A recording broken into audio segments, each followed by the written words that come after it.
mesmo sem identificar a lesão ou alteração, o diabético deve ir num ortopedista? Me diga, Sanhudo. Por quê? Então, isso aí que tu falasse é muito importante. O diabético ele não pode se dar o direito de ter um médico só, né? Ele tem um endocrinologista, o vascular, como eu falei, o nefro, o oftalmologista, porque ele tem que cuidar de perto de cada uma dessas regiões. E como eu falei anteriormente, cada um na sua área. Tem coisas que só um oftalmologista mesmo vai saber definir se o paciente precisa de um tratamento, só um nefrologista. Na área do pé e tornozelo, o ortopedista que precisa lidar com isso.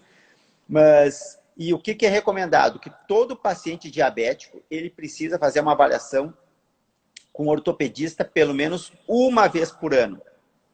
Sem sintomas. Ele não precisa ter... Anote aí. Para ir no ortopedista. Por quê?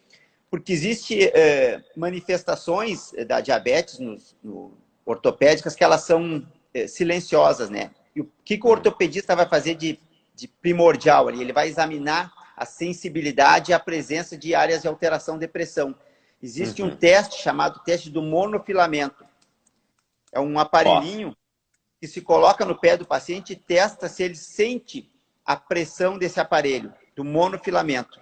É um teste que leva menos de 5 minutos para fazer e ele consegue nos dizer se o paciente diabético, se ele tem sensibilidade protetora ou não. Ou seja, ele consegue dizer se aquele paciente está sofrendo, se tem risco de ele desenvolver uma úlcera e não notar, ou se ele não tem esse risco. Se ele sente o monofilamento durante esse teste, a gente sabe que a sensibilidade dele está adequada para proteger ele de lesões.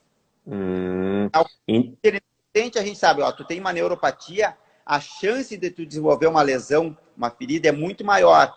E isso acontece às vezes, o paciente vai colocar o sapato, tem uma pedrinha dentro do calçado, ele coloca o pé lá para dentro, com a pedrinha, e ele vai fazer uma ferida gigante enorme no pé, porque ele vai com aquela pedra e não vai sentir nada. Então essa é uma outra dica. Sempre examinar o calçado antes de vestir paciente diabético, porque pode haver algum pedrinho, algum brinquedo de criança, muitas vezes ali no calçado, e isso causa uma lesão muito séria, porque eles não têm aquela proteção que as outras pessoas têm.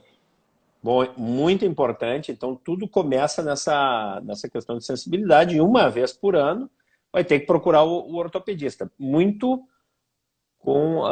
relacionado ao que tu acabaste de dizer. Olha, uma coisa é o endócrino, que vai cuidar de toda a parte metabólica, mas também para saber se tem alterações na visão, vai ter que procurar um oftalmologista. Se tem mesmo sem ter alterações, vai ter que olhar os pés lá com o ortopedista, né? Então isso eu acho que é uma dica importante e que deve ser lembrada e guardada, né?